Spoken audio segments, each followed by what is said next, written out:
Luis, when you look at these two, the Open Cup match and now this match, with the first half performance, you come out with the lead, second half kind of fade. You see any similarities in the way this one broke down? In that respect, regarding the lead, yeah. We had the run of the game in both games during the first half, and unfortunately in the second half it was a different result. But if there's any sort of silver lining, it's the fact that we got a point on the road against a very good team who's been very successful playing at their place. There are some points of concern that we'll address during the week, but for right now I'm just going to focus on the fact that we got a point. When you look at the way that they went down to 10 men late in the game, they were still able to keep the ball in your end for most of the match. What did you see from you guys? Was there maybe a little bit of anxiety, not knowing how to deal with the match at that late stage? Maybe not anxiety. There's a lack of gamesmanship, understanding the situation, being able to take a step back, assessing what exactly is going on right now. We are man up. There is a point in hand. So the very worst, we finish with a point. But then there's still got to be this idea of how do we push the game? How do we maintain possession? How do we create some chances, whether it's off the counterattack, whether it's off set pieces? And I think that therein lies the frustration, is the fact that we were man up and we had to go to 5 in the back because we couldn't seem to get control of the game. Physically, emotionally taxing game in this one, but at the weekend you got to go home and face NYC, who just got another win tonight. How are you going to be able to, yourself and this team, get ready for another big match? I mean, NYC is playing well. If they got another result today, congrats to them. We know it's going to be a tough matchup next weekend.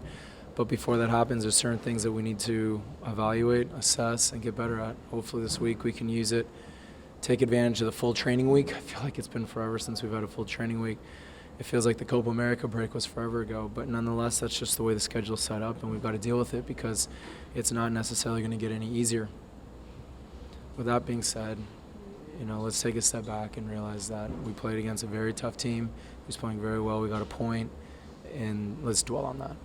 Luis, obviously, giving up 2 goals is frustrating, but with that silver lining, the point is that kind of help you guys, gain a little momentum.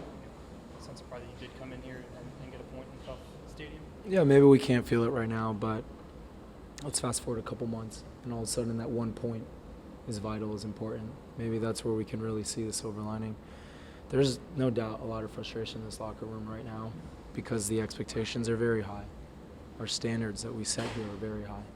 And when they're not met, there's going to be frustration and disappointment, and I think this is what we're feeling right now. So obviously it's fresh and it's going to fester a little bit, but once the training week starts, we need to move on. Sasha Question was named to the MLS All-Star game, and it's tough to think about individual accomplishments after a match like this, but what was your reaction to a season up until this point, his selection onto the team? First, congratulations to Sasha. He deserves it. Since he's come back, since the beginning of last year, he's been pivotal to our team's success. For him to be awarded is, in a sense, a reflection on the team around him, getting him the opportunity to be good, and then at the end of the day, taking the responsibility to play at a high standard and play with a lot of quality, and that's what he's done. So I know that he'll go there and do well and represent the organization. And you lead the league in shutouts. Do you think you deserve to be on the All-Star team? Those things are always hard to tell. Obviously, last year Dax got in. I was very happy for him, and this year Sasha gets in. We're just glad that we have representation. Would I like to be an All-Star? Sure. Who doesn't want to be an All-Star? But at the end of the day, the single thing that I'm working the most for at this organization is to bring this team a championship. And I'm not sure if we took a step in the right direction today, but I promise you that there's guys in here that are committed to making sure that we continue to step in that direction. So that's where we're at.